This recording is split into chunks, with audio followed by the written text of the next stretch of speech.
성경에 보면 여러분 잘 아시겠지만 부당하게 고난을 받은 사람이 있죠. 바로 욥입니다. 성경은 그에 대해서 평가하기를 온전하고 정직하여 하나님을 경외하며 악에서 떠난 자라고 평가를 하고 있어요. 또한 그에게는 양이 7천이고 낙타가 3천이고 소가 500마리고 암나귀가 500마리라고 할 만큼 엄청난 재산을 소유하고 있었고, 자녀가 무려 아들이 7에 딸이 3.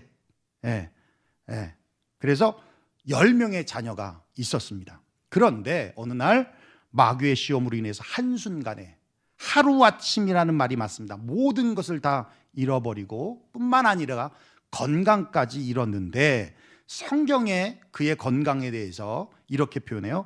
벌겋게 부풀어 오른 피부 종양, 지속적인 가려움, 얼굴 피부의 변형, 식욕부진, 두려움과 낙심, 종양이 터져서 고름이 나오고 딱지가 않고 종양에 구더기가 끓고 호흡곤란에 눈꺼풀이 거무스름해지고 고약한 냄새와 체중 감소와 지속적인 통증과 불안감, 설사 증세, 피부 탈색, 심한 고열, 이루 말할 수 없는 고통이 한꺼번에 몰려왔습니다.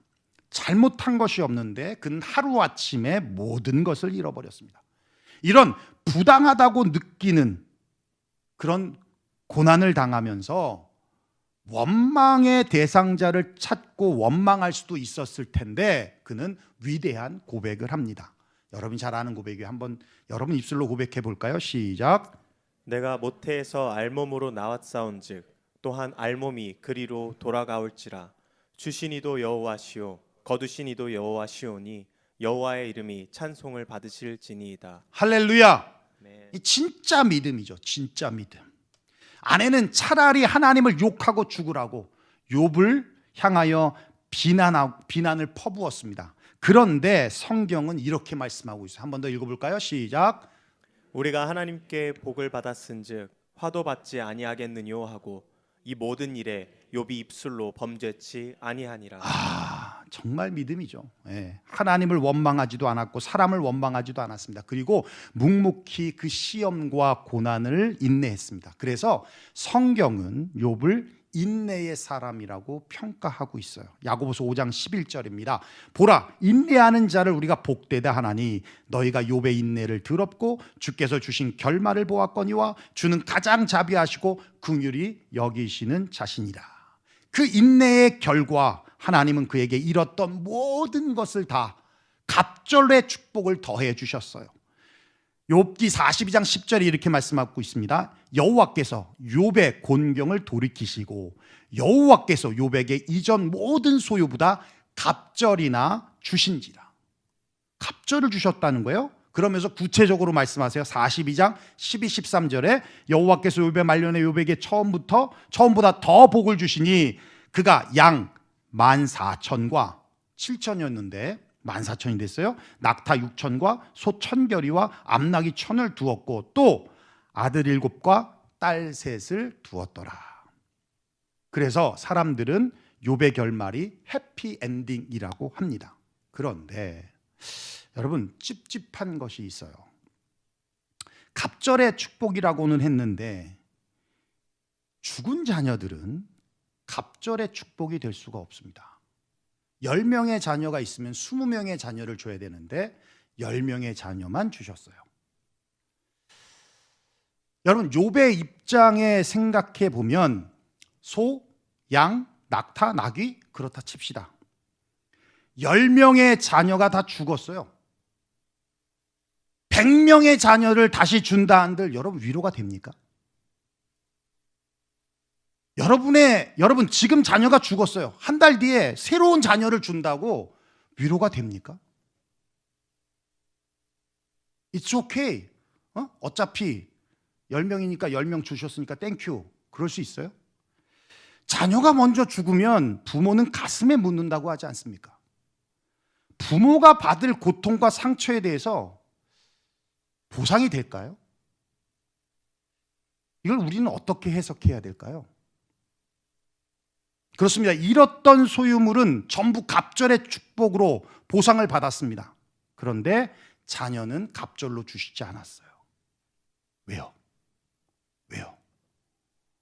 부모에게는 죽은 자녀로 보일지 모르지만 하나님이 볼 때는 여전히 욥의 자녀들은 살아있다는 거예요. 하나님의 구원하심이라는 거예요. 욥은 그걸 몰랐어요. 그런데 고난을 통하여 보게 되고 알게 됐어요. 그걸 42장 5절에 고백합니다. 한번 읽어볼까요? 시작. 내가 주께 대하여 귀로 듣기만 하였사오나 이제는 눈으로 주를 배움나이다. 예, 그전에는 귀로 듣던 주님이었는데 이젠 영안의 눈이 열려서 믿음으로 보는 단계가 되었다는 거예요. 성숙해졌다는 거예요. 더 깊은 신앙으로 갔다는 거예요.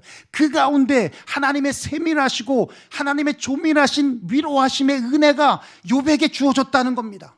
그의 눈에 슬픔의 눈에 눈물을 그 눈에서 씻겨내시고 기쁨으로 위로해 주시고 그의 아픔의 마음을 평안으로 위로해 주셨다는 거예요. 이것이 욥에게 주신 부활의 믿음이라는 겁니다. 그러면서 오늘 우리가 본 요한복음의 말씀과 연결이 돼요. 예수께서 이르시되 나는 부활이요 생명이니 나를 믿는 자는 죽어도 살겠고 무로 살아서 나를 믿는 자는 영원히 죽지 아니하리니 이것을 내가 믿느냐? 여러분 25절에 죽어도 살겠고라는 단어는 죽었다고 하는 나사로가 다시 살아날 것이다 라는 것을 말씀하기도 하지만 이중적 의미가 있어요. 죽음에서 살아난다는 것은, 죽음에서 구원을 받는다는 것은 구약적인 설명입니다. 구약은 죽었다가 살아나는 거예요. 그런데 무릇 살아서 나를 믿는 자는 영원히 죽지 아니하리라고 말씀하시는 것은 신약적인 설명이에요. 그 무슨 말이냐면 신약은 죽음이라는 게 없습니다. 왜요? 예수님이 사망 권세를 깨고 부활하셨기 때문에 살아서 믿으면 영원히 죽지 않는 거예요. 그래서 예수님이 그렇게 말씀하시잖아요. 데살로니가 4장 13절에 말씀하고 있어요. 형제들아 자는 자들에 관하여는 너희가 알지 못함을 우리가 원하지 아니하노니 이는 소망 없는 자들 다른 이와 같이 슬퍼하지 않게 하려 함이라. 자는 자들에 관하여는 이라고 말씀하고 있습니다. 그러니까 여러분 욥은요 자신의 자녀들은 죽었지만 앞으로 오실 메시아인 예수 그리스도께서 부활의 첫 열매 되어 주셔서 죽은 자와 잠자는 자, 즉 구약과 신약의 모든 성도들을 일으키실 것이라고 하는 부활의 믿음을 가지고 있었다는 겁니다. 그 부활의 믿음은 현실의 고난만이 아니라 자녀를 잃은 슬픔을 이기는 소망이고 힘이 되었다는 거예요. 그래서 10명의 자녀들은 죽었지만 10명의 자녀들을 더 주심으로 이 땅에 살고 있진 않아도 천국에 살고 있는 그 자녀들과 함께 갑절의 복을 받은 것이고, 물론 자녀 잃은 부모의 아픔과 고통이 있지만 부활의 믿음이 그 아픔과 고통을 주님의 위로와 주님의 그 사랑으로 이겨내게 되어졌다라는 얘기예요. 이게 욥이 가진 부활의 믿음이라는 얘기입니다. 7,000 스퀘어핏도 안 되는 작은 과일 가게에서 1년에 150만 불이라는 한국 돈으로 18억 원의 매출을 올린다면 여러분 믿으시겠습니까? 채널 A에서 방영한 서민갑부라고 하는 프로그램에 소개된 가게이기도 한데요. 그 가게 사장은 임성기 집사님이라는 분인데 이분은 강원도 정선 시골에서 일란 4녀의 아들로, 막내 아들로 태어나서 사랑을 독차지했습니다. 4학년 때 아버지가 돌아가시는 것 때문에 홀어머니인 엄마는 딸들은 안중에도 없고 막내 아들인 자신에게만 모든 것을 쏟아 부었다고 그래요. 이런 자녀들이 좀 엄마한테 잘하면 좋은데 이게 스포일드 되니까 엇나가잖아요. 청소년기에 방황하면서 말썽만 피우는 사고 뭉치였답니다. 어렵게 대학을 들어갔는데 자퇴하고 오토바이에 미쳐서 짜장면 배달하다가 25톤 트럭과 정면 충돌하면서 전신마비 7번을 할 정도로 엄청난 큰 사고와 큰 수술을 받았다고 그래요. 그러다가 결국은 팔을 잘라내야 하는 상황까지 온 거예요. 그런데 팔 없이 사느니 차라리 죽는 게 낫다는 생각에 거절을 하고 거부를 했습니다. 결국은 자르지 않았지만 팔이 구부러진 거예요. 불구자의 몸이 되었다는 얘기입니다. 그 후 한순간에 자기에게 찾아온 불행, 그 불행의 절망 속에서 술과 도박과, 마약은 살 돈이 없으니까 본드를 마시고 만나는 사람마다 시비 걸고 늘 싸움을 달고 살아가는 대책 없는 삶을 살고 있었는데, 그러던 어느 날 친누나가 내가 용돈 줄 테니 교회 한번 가자. 그래서 그냥 용돈 받으러 교회를 한번 간 거예요. 돈이 필요하니까. 그죠? 그런데 난생 처음 간 교회에서 큰 충격을 받았다는 겁니다. 주변의 사람들은 자신을 피하고 두려워했는데 교인들은 정말 진심으로 환영하고 잘해 주었다는 거예요. 자기가 살았던 세상과는 다르더라는 겁니다. 하나같이 기쁘게 사는 모습을 보면서 갑자기 그런 생각이 드는 거예요. 나도 저들이 믿는 하나님을 한번 만났으면 좋겠다. 그런 생각이 들면서 그냥 어색하지만 또 자기 스타일에도 안 맞지만 교회를 그냥 뚜벅뚜벅 출석을 했다는 거예요. 그러던 중에 한 형제가 요한복음을 한번 읽어보라고 그 권유에 들어오지도 않지만 요한복음을 읽기 시작했답니다. 그런데 우리가 오늘 보았던 본문, 나는 부활이요 생명이니 나를 믿는 자는 죽어도 살겠고 물은 나를 살아서 나를 믿는 자는 영원히 죽지 아니하리라는 이 말씀을 읽는 순간 비수처럼 자기 마음에 꽂혀지면서 이런 생각이 들더라는 거예요. 마음의 문을 열면 부활하신 예수님이 내 안에 들어오실 것 같다는 생각? 그러면서 그 생각이 들면서 말씀의 은혜가 흘러 들어오는데 정말 부활하신 예수님의 임재가 느껴지면서 엉망진창이었던 자신의 지난날의 삶들이 마치 영화 필름 돌아가듯이 순식간에 돌아가더라는 거예요. 엄마의 마음을 찢고 집안의 돈을 다 털어먹고 누나들을 괴롭히고 술 먹고 본드하고 도박하고 사고치고 싸우고 이런 게 순식간에 막 필름처럼 돌아가더니 갑자기 이 안에서 빵 하고 터지면서 눈물이 쏟아져 나오는데 회개의 눈물이 쏟아져 나오는 거예요. 그리고는 진심으로 예수님을 주인으로 영접하게 되었습니다.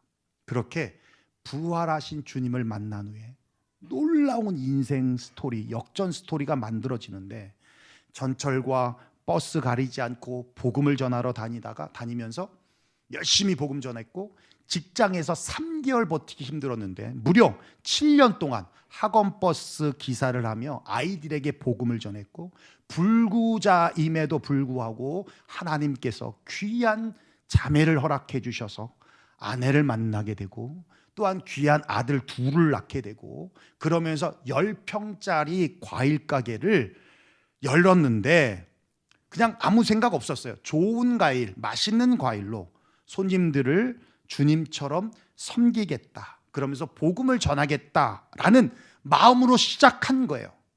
그렇게 시작된 장사가 주위에 소문이 나면서 가게도 늘리고 직원도 늘리고 연매출 18억이 넘는 비즈니스가 되었다고 간증을 하시면서 그분이 이런 얘기를 해요. 자신에게 특별한 사업 계획은 없습니다.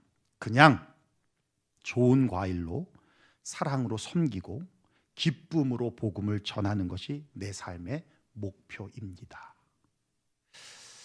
여러분, 임성기 씨의 간증을 들으면서 먼 남 얘기 같이 들리십니까?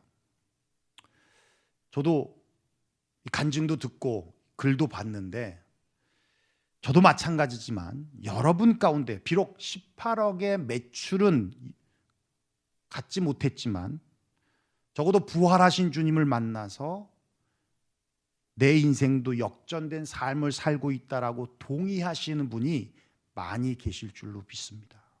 저도 예수님 만나서 제 인생이 역전된 삶을 살고 있는 사람 중에 한 사람이에요. 그렇습니다. 십자가에 죽으신 주님이 부활하신 것은 분명 반전이고 역전이고 마치 패자 부활과도 같습니다. 그 부활의 주님을 만나면 우리 예수님과 같이 인생의 반전과 역전과 패자인 것 같은 삶이 부활되게 될 줄로 믿습니다. 부활하신 예수님께서 제자들에게 나타나셨을 때에 아쉽게도 도마는 없었습니다. 부활의 주님을 만난 제자들이 도마에게 예수님은 부활하셨어 라고 했을 때 도마가 그렇게 말해요. 내가 그의 손의 못자국을 보며 내 손가락을 그 못자국에 넣으며 내 손을 그의 옆구리에 넣어보지 않고는 믿지 아니하겠다. 그런데 8일이 지난 후에 예수님은 도마에게 나타나셔서 놀랍게도 도마가 한 이야기를 똑같이 말씀하십니다. 내 손가락을 못자국에 넣어봐라. 내 손을 옆구리에 넣어봐라 하시면서 믿음 없는 자 되지 말고 믿는 자가 되라고 말씀을 하세요. 여러분 무슨 말씀입니까? 부활하신 예수님은 8일 전 도마가 의심하고 있을 때도 곁에 함께 계셨다는 거예요. 도마의 눈에는, 제자들의 눈에는 안 보였을지 몰라도 주님은 계셨던 거예요. 그리고 그를 어떻게 도와줘야 할지를 계획하고 계셨던 것입니다. 그리고는 도마에게 나타나서 넣어서 믿는 자가 되라고 말씀하시는 거예요.